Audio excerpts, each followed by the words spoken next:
Doctor Sitaram Chaudhary, associate professor राजनीति विज्ञान विभाग, राजकीय महाविद्यालय किशनगढ़ अजमेर। आज हम बी ए पार्ट सेकेंड में जो हमारे जो राजनीति विज्ञान के जो विद्यार्थी है उसमें एक टॉपिक है कठोर संविधान और लचीला संविधान में डिफरेंस क्या है, अंतर क्या है। यानी लचीला संविधान और कठोर संविधान को में अंतर क्या है।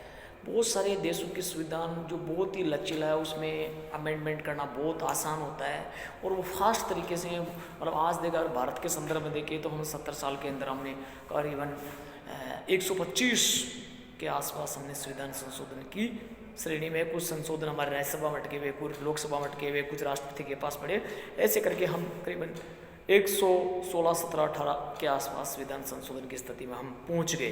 बहुत सारे, ये हमारा एक लचीलापन, एक परिवर्तनशील संविधान का उदाहरण हमारे सामने है। दूसरा है कठोर संविधान, जो अमेरिका का संविधान है, जो 1789 में अमेरिका का संविधान बनकर तैयार हुआ। और आज हम अगर 2020 जो बाइडेन जो अमेरिकन राष्ट्रपति 20 जनवरी को जो सत्ता पर काबिज होने जा रहा है, तब तक की स्थिति का अगर आकलन करें तो मुश्किल से 29 संविधान संशोधन हो पाए वहाँ पे, वो एक कठोर संविधानों की श्रेणी में आता है। ये दोनों स्थितियों पर मैं आज मेरी बात रखूँगा इस वीडियो के माध्यम से। कठोर और लचीले संविधान में जो अंतर है संशोधन पद्धति के आधार पर, कि संशोधन किस आधार पर किया जाता है, साधारण बहुमत से, 2/3 मेजोरिटी से, 2/3 मेजोरिटी प्लस 50% राज्यों का सपोर्ट।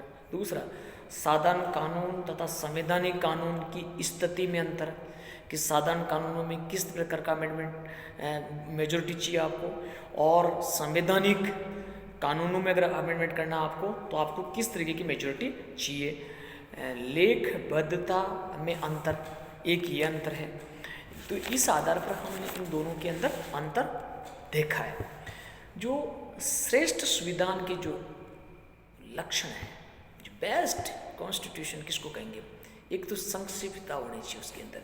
संविधानों में अंतर्गत देश की शासन व्यवस्था से संबंधित मूल बातों का ही वर्णन किया जाना चाहिए।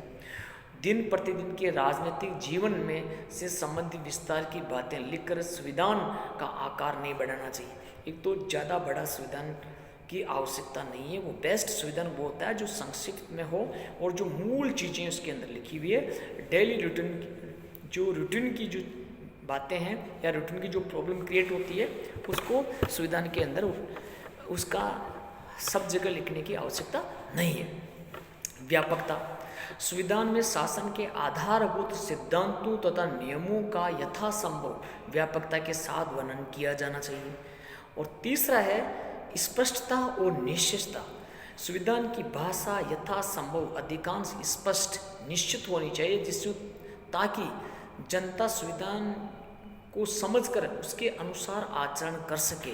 यानी उसकी संविधान की भाषा ऐसी सरल भाषा होनी चाहिए जो आम नागरिकों को भी वो चीज़ समझ में आ सके।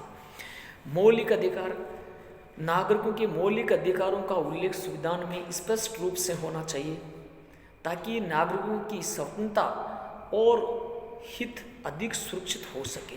स्वतंत्र न्यायपालिका, स्वतंत्र न्यायालय बहुत जरूरी है। किसी भी देश के संविधान, किसी भी देश के नागरिकों और किसी भी देश के कार्यपालिका व्यवस्थापिका को अपने कर्तव्यों के अनुसार कार्य करवाने के लिए न्यायपालिका, स्वतंत्र न्यायपालिका का होना बहुत अति आवश्यक है।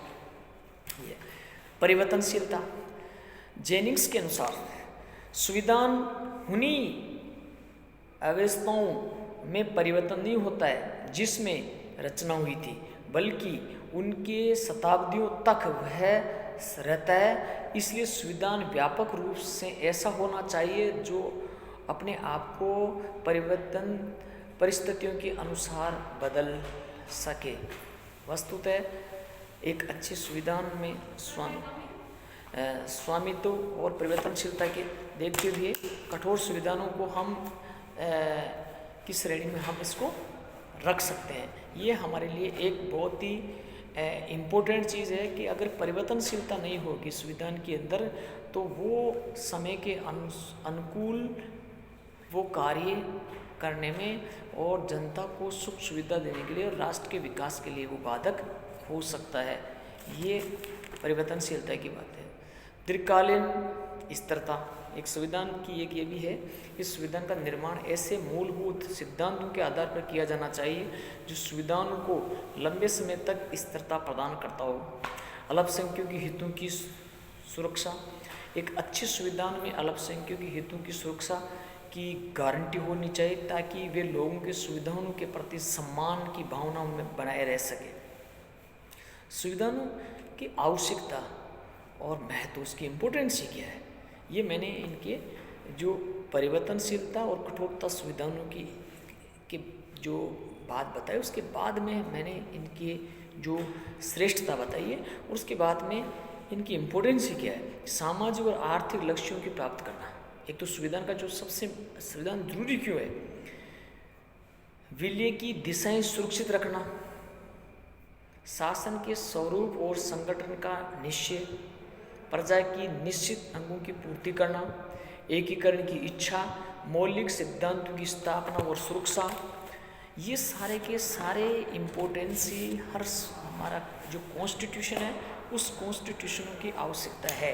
ये इस सारे जो हमारे सामने जो हमारे उद्देश्य है, इन उद्देश्यों की पूर्ति करने के लिए ही संविधानों का निर्माण किया जाता है और जो संविधान इन उद्देश्यों की पूर्ति करने में सफल हो जाता है वो दुनिया का सबसे श्रेष्ठ देश बन जाता है और दुनिया का सबसे श्रेष्ठ संविधान बन जाता है। और जो इन उद्देश्यों को अर्जित करने में असफल हो जाता है वहाँ पे संविधान बदले जाते हैं। जैसे हम फ्रांस के संविधान के बारे में कहते हैं, जो वर्तमान संविधान है वो पंचम गणतंत्र का संविधान कहते हैं, उससे पहले 4 संविधान बदले गए। ऐसे ही आप चाइना के बारे में कह सकते हो, रूस के बारे में कह सकते हो।